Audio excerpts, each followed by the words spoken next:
Radiohead isn't just a band known for their unique alternative rock sound. They are the band that officially killed the CD in just one day. The music industry is aghast at the recent decision by the British rock group Radiohead to make its latest album effectively available for free. In 2007, at the peak of their fame, they dropped a new album. But instead of taking the traditional route of signing a massive record deal, they just uploaded the entire album to the internet and let fans download it for whatever price they wanted, $1, $10, or even nothing at all. It was the first ever pay-what-you-want model on the internet. It was one of the most exciting things we've ever done, I think, actually. And it was a digital rebellion that flipped the entire music industry on its head. A system built on overpriced CDs, greedy middlemen, and a complete lack of trust in listeners. This was a massive bet. Radiohead didn't just risk losing money. They put their entire legacy on the line. This is the message that music industry insiders are calling a revolution. But the result was unexpected. It turned into a digital revolution we still feel to this day. So what really happened? And did Radiohead accidentally create a monster? Let me tell you a story. By asking the fans to value the music, Radiohead is telling those fans they trust them. That encourages loyalty, the band makes money, and everyone feels good about it. To understand how such a stunt was even possible to pull off, we have to start with a quick history lesson of the music industry.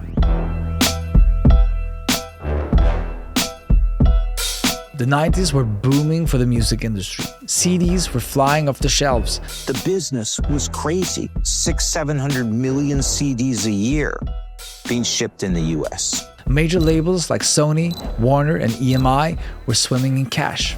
And if you were an artist, you had to go through one of them if you wanted to make it. They were the middlemen, controlling everything: recording, budgets, marketing, distribution. And artists, well, they got whatever the labels decided they deserved. Artist contracts were so heavily weighted in favor of the record companies. It was just hugely unfair. Some say this was the golden age of the music industry, at least for the labels. Not so much for the musicians themselves. The record companies never gave a damn about the artists anyway. And then Napster happened. The music industry made it loud and clear today to what it calls pirates who illegally share music with others on the internet. Back in the late 90s, early 2000s, Napster was the thing. It was a software that essentially let you share all your MP3s and download pretty much any song you could think of. Suddenly, music was everywhere, and it was free. All you needed was an internet connection and a dial-up modem. You know, the thing that sounded like it was dying. You could basically download the entire Beatles discography in one night. How many MP3s do you have on your computer? About 600. Maybe like 100 or something. 6,000 or 7,000. CD sales are down 20% this year. Lawsuits started flying. Record labels sued Napster, college students, single moms, basically anyone with an MP3 collection. A college student who admitted downloading and sharing music with his friends just got hit with a staggering verdict of $675,000. Where are you going to get the money? But the damage was done.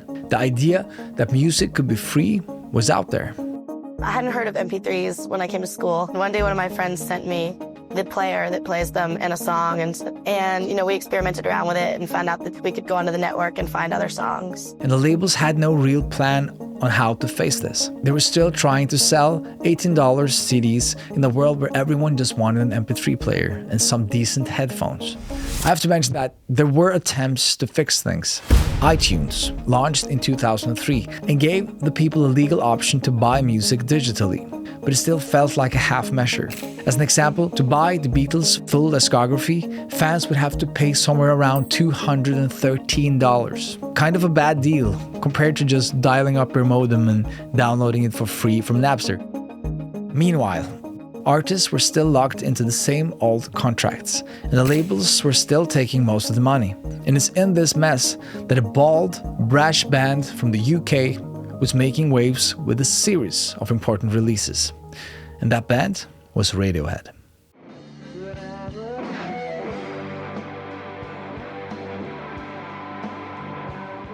Radiohead is a British rock band who first saw success in the early 90s with their massive hit Creep.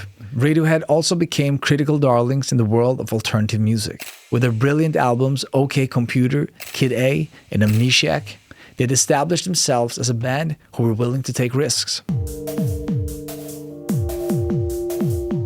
They were pushing the boundaries of rock, incorporating electronic elements. By the mid-2000s, they had just finished their record deal with EMI. And instead of signing another contract, they waited. When you finish a record, you've got this 3-month lead time that everything, all the parts have to get in place. And you finish this record, you want people to hear it, and then it's like another quarter of a year, can be half a year almost. They were thinking, what if there's a different way to do this? What if we cut out the record label altogether and went directly to the fans? That idea set the stage for one of the boldest moves in modern music history. Speaking of bold moves, if you wear the same scent every day, every year, over and over, people might find you a bit boring and very uninteresting. That's why I've started to use Scentbird. Scentbird is a subscription service that lets you try a new fragrance every month without dropping hundreds on a full bottle. In the last couple of months, I've ordered 2 new scents already. One was Versace Eros EDP. It smells really, really nice, but it has that I don't care too much kind of vibe, which I like. And the other one is John Vervado's Oud, which also smells really nice and refreshing. It smells expensive and classy, so a bit different. So why do I use Scentbird? Well, for one, it's extremely flexible. You can switch your scent every month, super easy, or you can stick with the same one if you find something you enjoy. Secondly, it's very, very affordable. You get your first fragrance for only $8 if you use my promo code ASA55. ASA55, or you can use this QR code over here, and it only costs you $16.95 a month after that. And lastly, it's super convenient. Each scent comes in this sleek vial with a 30-day supply. So if you want to test Scentbird yourself, remember to use my promo code ASA55 or the QR code and get 55% off your first month. Again, the promo code is ASA55. You'll find the link down there in the description. Now, I don't think the guys in Radiohead smell like John Vervado's Oud, but on October 10th, 2007, they did one of the boldest moves the music industry has ever seen. Just finished doing the record, had it in a box, wanted to put it up, and just having not basically talked to anybody, done any interviews, any explanation, and nothing. It was one of the most exciting things we've ever done, I think, actually. On October 10th, 2007, Radiohead dropped In Rainbows. They dropped it on their own website.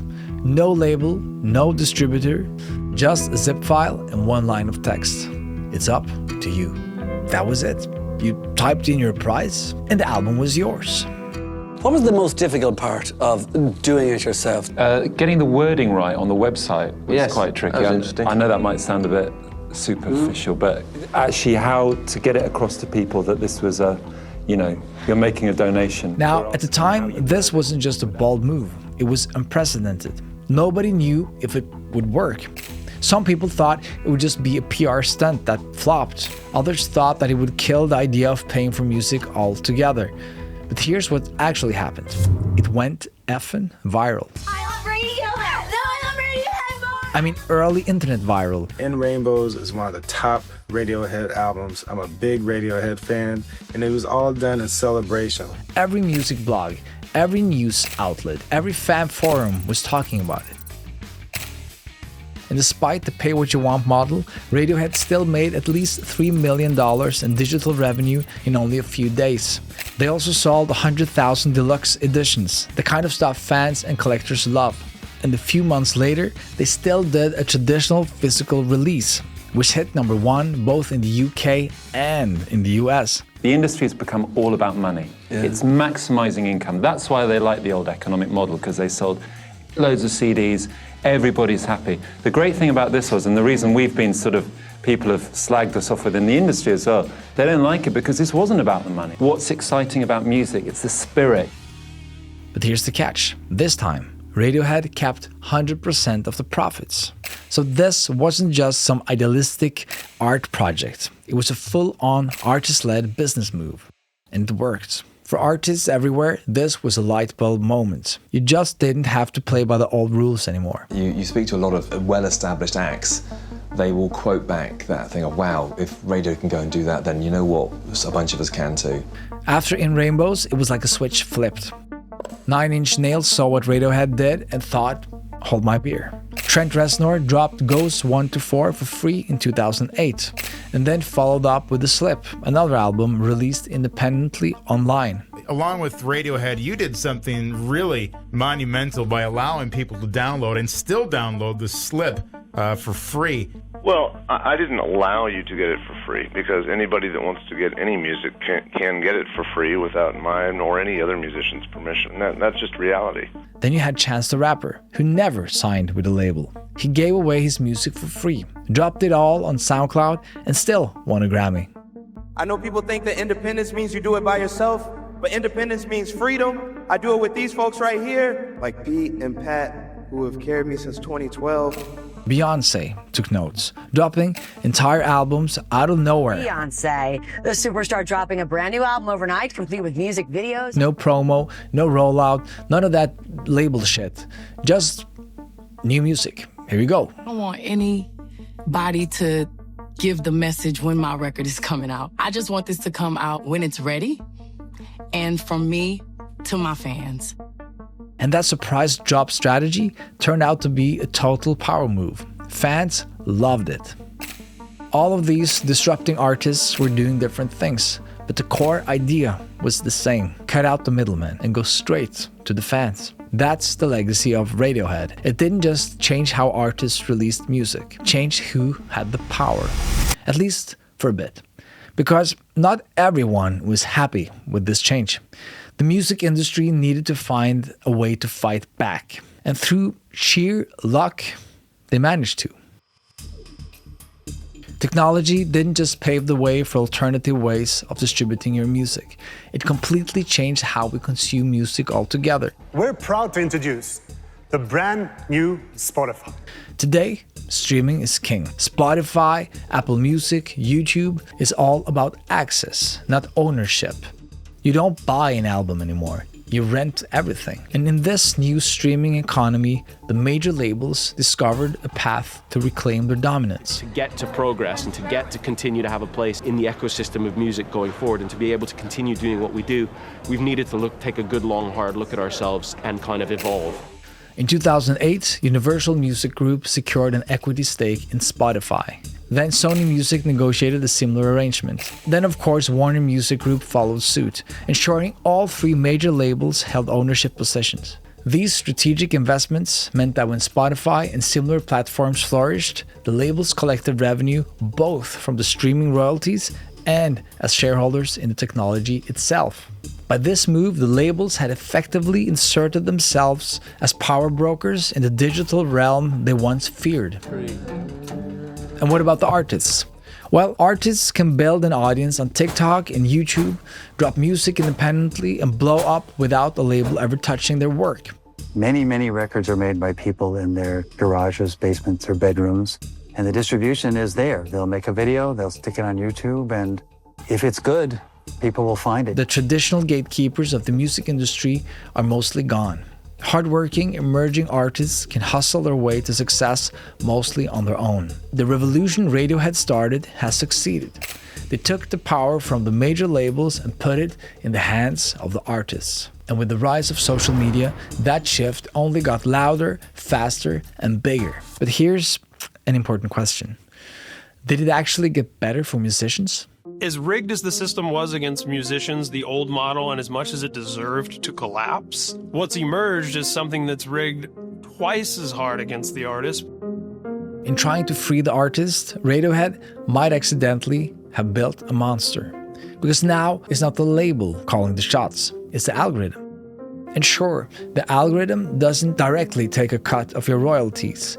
It also doesn't care about music at all. The algorithm just cares about retention. And here's the paradox. Radiohead didn't want any of that. They weren't trying to go viral. They weren't tweeting memes or dropping surprise singles every week. They were a band that made dense, weird, beautiful music. Music that meant something, that took its time, that challenged people. In Rainbows was their rebellion. It disrupted everything without shouting. Just a .zip file and a price tag. That said, it's up to you. So, is the music industry in 2025 better than it was in 1995? Two things can be true at once. Yeah, it is better that artists have more power. It's better that people can go independent and reach fans directly. But something unfortunate happened along the way. Now musicians have to do dance videos on TikTok to build an audience. The war for attention is fierce. The ratio of musical talent to commercial talent is different now. In fact, I'd argue that commercial talent matters much more in 2025 than musical talent. Harsh? Yeah, maybe. True? You tell me. I'll leave you with this. Radiohead cracked the system, but what replaced it is something that they never could have predicted, and also something that I'm not sure if they would have wanted even. So did the industry evolve or just mutate? I want to know what you guys think. Please leave a bunch of comments down here and I'll see you for the next one. And one last thing, remember to check out Scentbird by clicking the link in the description or this QR code. Use the promo code ASA55, ASA55 to get 55% off your first month.